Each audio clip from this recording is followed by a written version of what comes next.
कार्यक्रम के पुण्यार्जक हैं हनुमान प्रसाद बड़जात्या परिवार, जशपुर, रायपुर, राजकुमार सुधा जैन, विनोद संजना जैन, दिलीप सीमा जैन, रासू शीतल, राहुल अदिति, पुष्पा बिमल पांड्या इंदौर, स्नेहलता विकास काला जयपुर, ममता सुरेश सेठी कोलकाता, सानू अमित जैन सूरत, पूर्वा हर्ष जैन कोलकाता, सलोनी हर्षवर्धन जैन आगरा।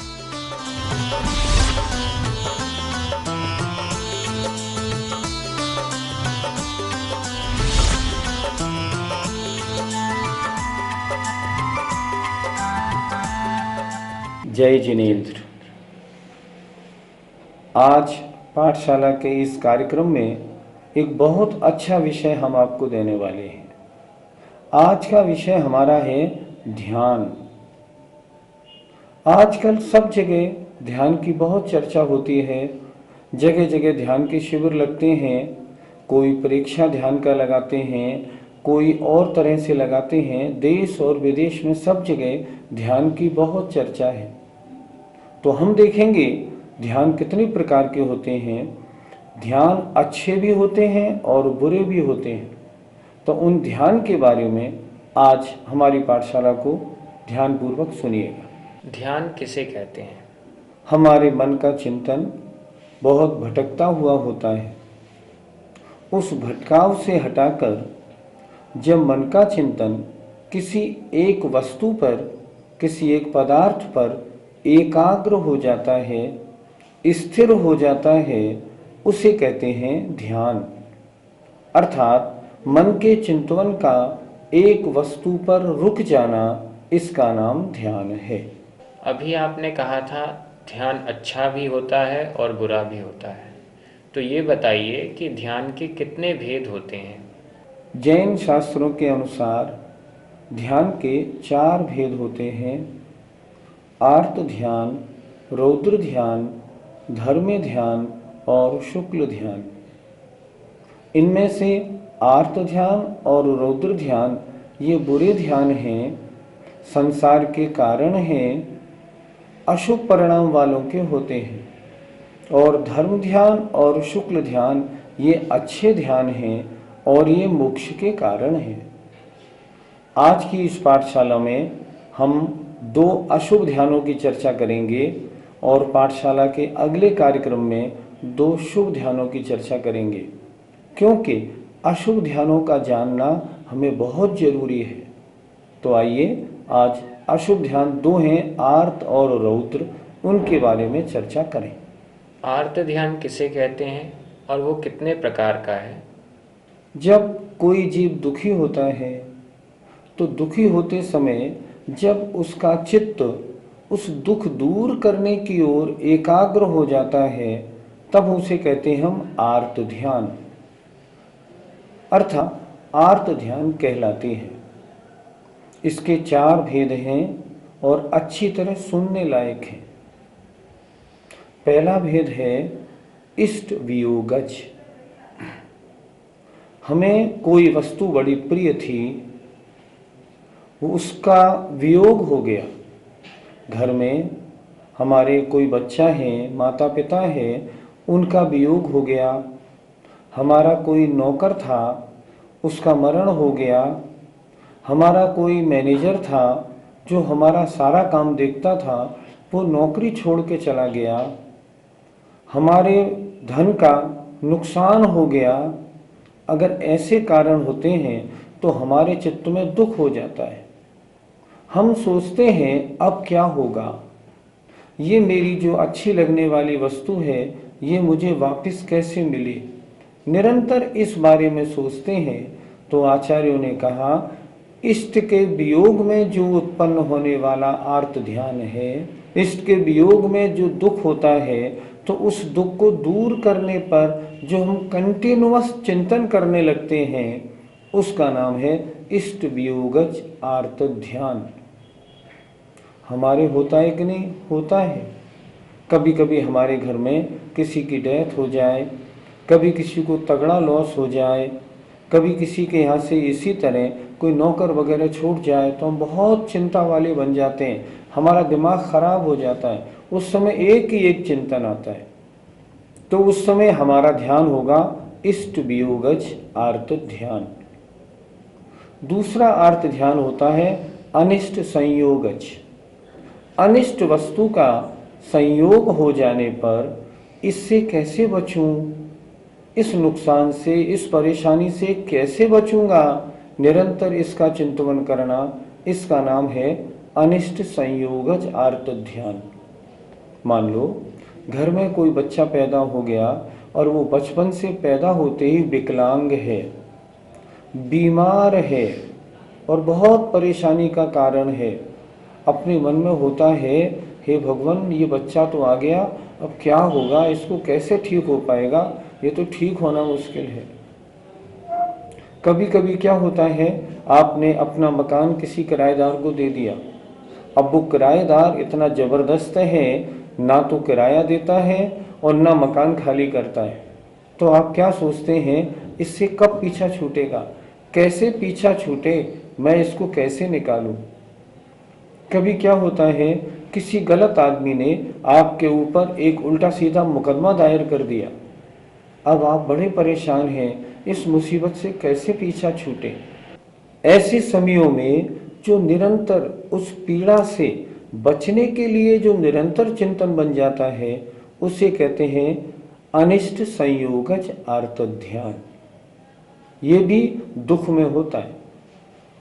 तीसरा आर्त ध्यान है वेदना जनित। आप डॉक्टर के पास टेस्ट कराने गए और डॉक्टर ने कह दिया आपको तो हार्ट में गड़बड़ी है, आपकी बाईपास सर्जरी होगी। अब आप बहुत परेशान, ये क्या मुसीबत लग गई, अब क्या होगा। टेस्टिंग कराया, मालूम पड़ा शरीर में कैंसर है, शरीर में पथरी है, शरीर में कोई और बीमारी लग गई है। अब निरंतर सुबह से शाम तक इस बीमारी से कैसे बचूं, कैसे मेरी बीमारी ठीक हो, किसको दिखाऊं, कहाँ दिखाऊं, निरंतर इस तरह का चिंतन होना, इसका नाम है वेदना जनित आर्त ध्यान।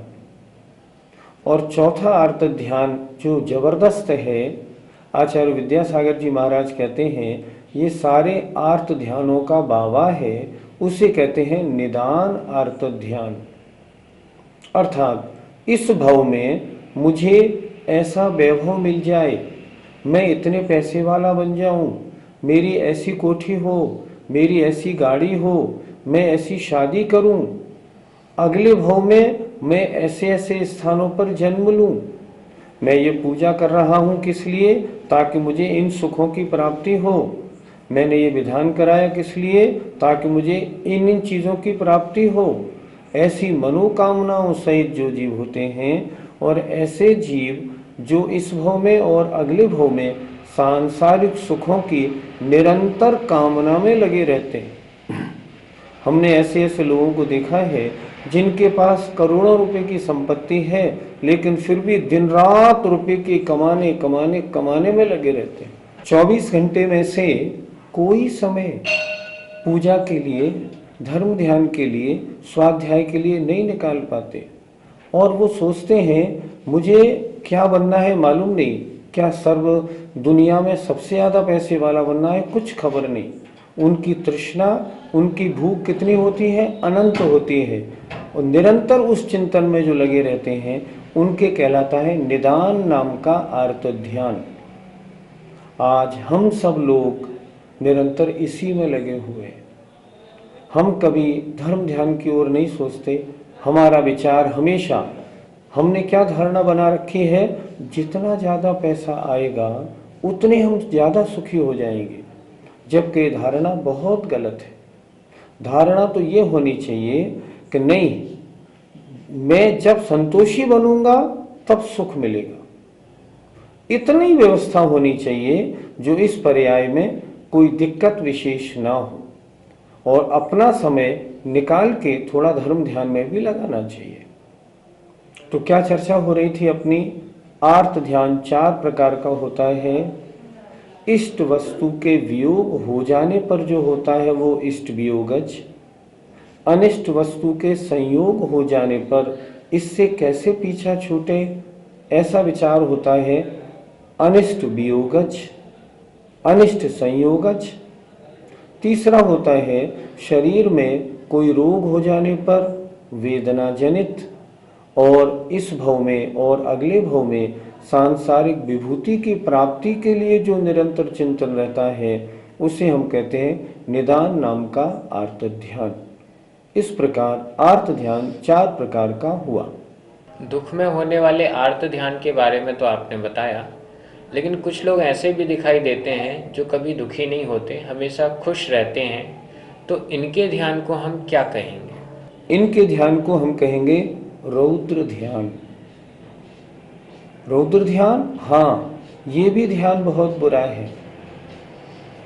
रौद्र ध्यान किसे कहते हैं? जो आनंद में होता है उसे कहते हैं रौद्र ध्यान, और जो दुख में होता है उसे कहते हैं आर्त ध्यान। तो आनंद में जो रौद्र ध्यान होता है उसके भी 4 भेद हैं। जैसे पहला, हिंसानंदी, हिंसा करना और आनंद मानना। एग्जाम्पल, एक व्यापार किसी ने ऐसा किया, उदाहरण दे दूं, जबलपुर के एक सज्जन थे, जैनी भाई थे। उन्होंने क्या व्यापार कर लिया?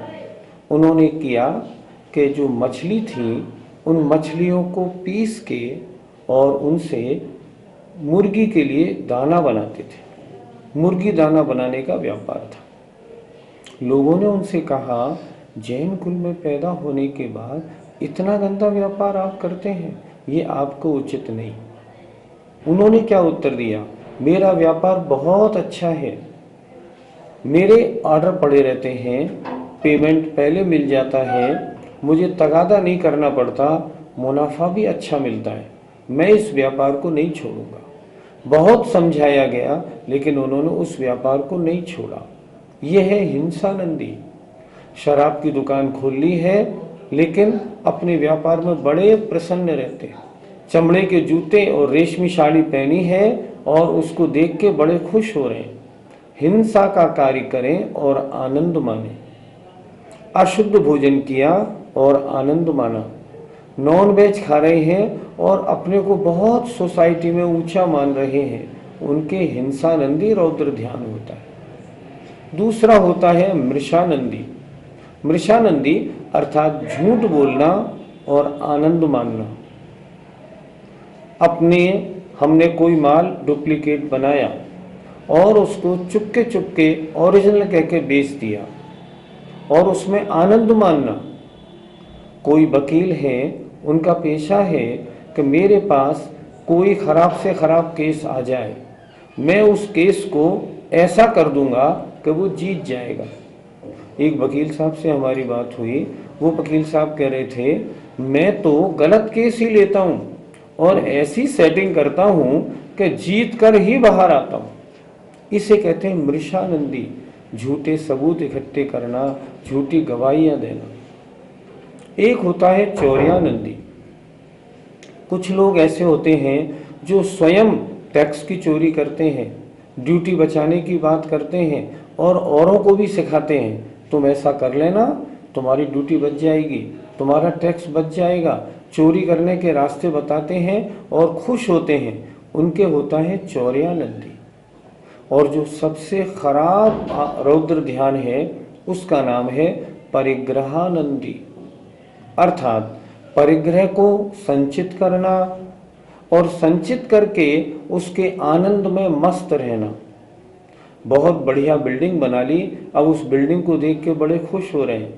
कोई आपके यहाँ पहुंचा तो उनसे कह रहे हैं, आइए मैं आपको अपना मकान दिखाऊं, मैं आपको अपना गार्डन दिखाऊं, मैं आपको दिखाऊं मेरे पास ज्वेलरी कैसी है। ये परिग्रहानंदी रौद्र ध्यान है, सबसे खराब है। ये दोनों ध्यान तो बहुत बुरे हैं।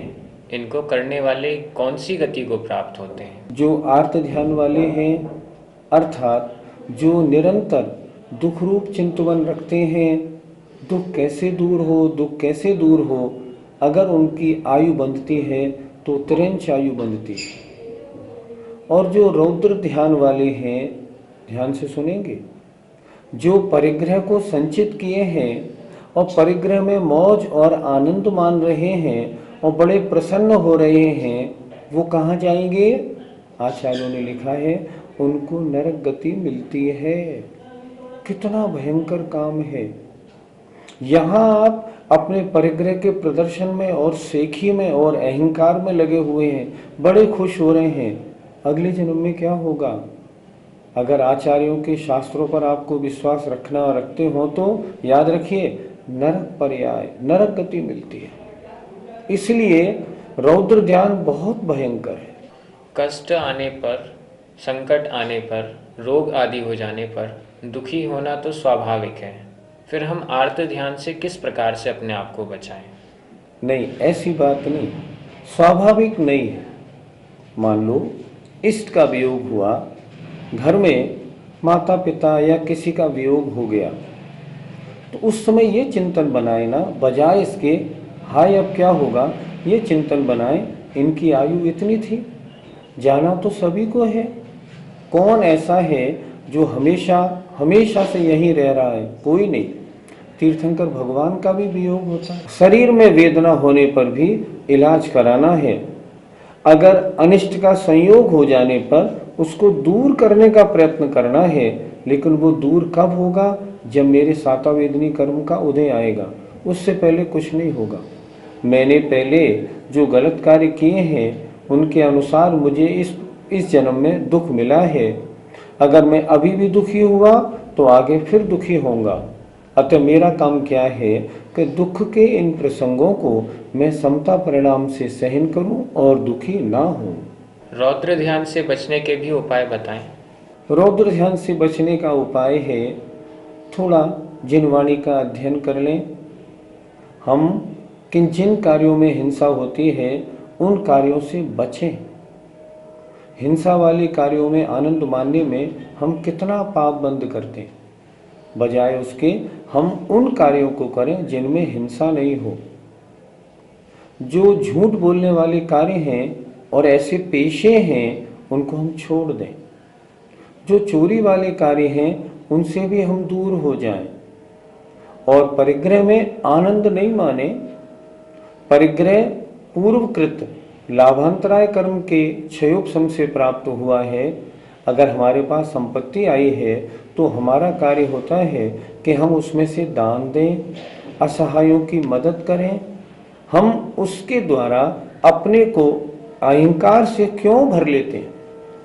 नहीं, कभी नहीं। हम इसमें आनंद बिल्कुल भी नहीं माने। यदि हम में जिनवाणी पढ़ने के बाद विवेक प्रकट हो गया है, हम में बुद्धि हो गई है, तो हम हिंसा, झूठ, चोरी के कार्य में नहीं लगेंगे। और संपत्ति भी आएगी तो दोनों हाथ से उसको दान में लगाएंगे। संपत्ति का आना हमने पहले जन्म में कोई अच्छा कार्य किया था उसके कारण हुआ है, तो हमारा कर्तव्य हो जाता है कि इस जन्म में हम उसका उपभोग और प्रदर्शन ना करके हम उसको दान में लगाएं। अगर ऐसा करेंगे तो रौद्र ध्यान से क्यों नहीं बचेंगे? जरूर बचेंगे। इसके लिए चाहिए क्या? विवेक और बुद्धि। वो कहाँ से मिलेगी? भगवत जिनेंद्र की वाणी, शास्त्रों का अध्ययन, साधुओं की संगति करेंगे तो ऐसी बुद्धि मिलेगी जो रौद्र ध्यान से हम बचेंगे। इन दोनों ध्यानों में से कौन सा ध्यान हम अधिक समय तक करते हैं? आप खुद सोचें ना। हम जितने भी हम और आप हैं, सब एक तरह से अच्छे घर वाले हैं, खाते पीते घर वाले अच्छे हैं। हमें दुख के कारण बहुत कम होते हैं, लेकिन हम अपनी परिस्थितियों में मस्त रहते हैं, खुश रहते हैं, परिग्रह संचय में सुबह से शाम तक लगे रहते हैं। तो हमारे कौन सा ध्यान होता है? रौद्र ध्यान ज़्यादा होता है। आप कहते होंगे हम पूजा पाठ करते हैं तो हमारे धर्म ध्यान नहीं होता। नहीं, पूजा पाठ करते में धर्म ध्यान किसके होता है? जो सम्यक दृष्टि जीव होता है। अगर आप सम्यक दृष्टि हैं तब कुछ समय धर्म ध्यान आपके होगा, लेकिन सम्यक दृष्टि तो बिरले होते हैं। हम पूजा पाठ भी करते हैं, वो भी किस लिए करते हैं कि भगवान हमारा सब कुछ ठीक चलता रहे। आज बच्चे का ऑपरेशन होना है, इतना बड़ा घी का दीपक लेंगे, भगवान के आगे जलाएंगे, कहेंगे भगवान जरा ध्यान रखना। ये पूजा थोड़ी हुई, ये दीपक आरती थोड़ी हुई, ये तो आपकी मनोकामना की पूर्ति के लिए भगवान को एक तरह से आपने रिश्वत दी है कि मैं भगवान दिया चढ़ा रहा हूँ आपको 1 किलो का, जरा ऑपरेशन ठीक हो जाए। न ये नहीं। तो हमारे वर्तमान में हमारे और आपके, अच्छी तरह आप सोचना, हम और आप खुश रहने वाले लोग हैं तो हमारे और आपके 24 घंटे में से 23 घंटे, 23.5 घंटे रौद्र ध्यान होता है। और आप याद रखिए, आर्त ध्यान वालों को त्रिंच पर्याय और रौद्र ध्यान वालों को नरक पर्याय मिलती है। आज की इस पाठशाला का निष्कर्ष हमें क्या समझना चाहिए? निष्कर्ष ये समझना चाहिए, संसार में कोई जीव ऐसा नहीं जिसके ऊपर कभी दुख नहीं आए। लेकिन दुख आने पर अगर हम दुखी होते हैं तो पुनः दुख के कारण कर्मों का बंद करेंगे और अगली पर्याय में फिर दुख को प्राप्त करेंगे। और यदि हमें पूर्व जन्म में किए गए कुछ पुण्य कर्मों के अनुसार कुछ सुख सामग्री मिल गई है और उसमें हम लीन या मस्त हो जाते हैं तो भी हमारी अगली पर्याय खराब होगी। हमें ये ध्यान करना चाहिए कि हमने पूर्व जन्म में कुछ अच्छे काम किए, उससे सारी व्यवस्थाएं हमें अनुकूल मिली हैं। अब भी अगर हम कुछ अच्छे कार्य करेंगे तो अगले जन्मों में हमें व्यवस्थाएं अनुकूल मिलेंगी। हमें करना क्या चाहिए? दुख के कारणों में दुखी नहीं होना चाहिए, परिणामों में समता रखना चाहिए। कोई विधवा हो जाए तो क्या करें? विधवा हो जाए तो सारा जीवन धर्म ध्यान से गुजारे। मन में ये सोचे, मैंने पहले जन्म में कैसे पाप किए थे जो ऐसी दशा मेरी हो गई, लेकिन अब मैं अपनी इस पर्याय को धर्म ध्यान में गुजारूंगी ताकि अब मुझे भविष्य में जो भी जन्म मिले उसमें मुझे दुख नहीं हो। अगर कोई गरीब है तो क्या सोचे, मैंने पहले जन्म में दान नहीं दिया इसलिए मेरी अवस्था ऐसी हुई है, अब मैं इस जन्म में पूजा पाठ, दान आदि जितना बने उतना करता हूँ ताकि अगले जन्मों में ऐसी व्यवस्था नहीं हो। आज की इस पाठशाला के कार्यक्रम से हमें ये सीख लेनी चाहिए कि हम दुख के समयों में दुखी नहीं हों, और अगर हमारे पास कुछ समर्थता है तो उसमें आनंद नहीं माने। हमें आनंद किस में मानना चाहिए? हम गरीबों के ऊपर दया करें, उनकी सेवा करें, जिनके पास पढ़ने के लिए पैसे नहीं हैं उनको छात्रवृत्ति दें, जो अपना इलाज नहीं करा सकते उनका इलाज कराएं, और जब वो ठीक हो जाएं तो प्रसन्न हों। जब वो पढ़ जाएं और डिग्री लेके आएं तो प्रसन्न हों। आज हमारे बहुत से ऐसे परिवार हैं जो अपनी बच्ची की शादी नहीं कर सकते। क्यों? उनके पास पैसे नहीं हैं। अगर हम समर्थ हैं, हमें चाहिए हम उनकी व्यवस्था बनाएं। अगर हम ऐसा करेंगे तो आर्त रौद्र ध्यान नहीं होगा, बल्कि हमारी कषाय की मंदता होगी और पुण्य का बंद होगा। नतीजा क्या होगा? अगले जन्मों में हमें सांसारिक सुविधाएं प्राप्त होंगी, हर तरह के सुख प्राप्त होंगे। इसलिए आज की पाठशाला ने हमें क्या सिखाया? दुख के प्रसंगों में दुखी नहीं होना, अगर होंगे तो आर्त ध्यान, और सुख के प्रसंगों में सुखी अहंकारी नहीं बनना, अगर होंगे तो रौद्र ध्यान। आर्त ध्यान त्रिंच गति और रौद्र ध्यान नरक गति का कारण है। हमें नारकी भी नहीं बनना और त्रिंच गति में भी नहीं जाना। अतः हम ऐसे परिणामों को अब भविष्य में नहीं करेंगे। आज की पाठशाला की ये सीख है, हमें उम्मीद है आप इसको स्वीकार करेंगे। जय जय।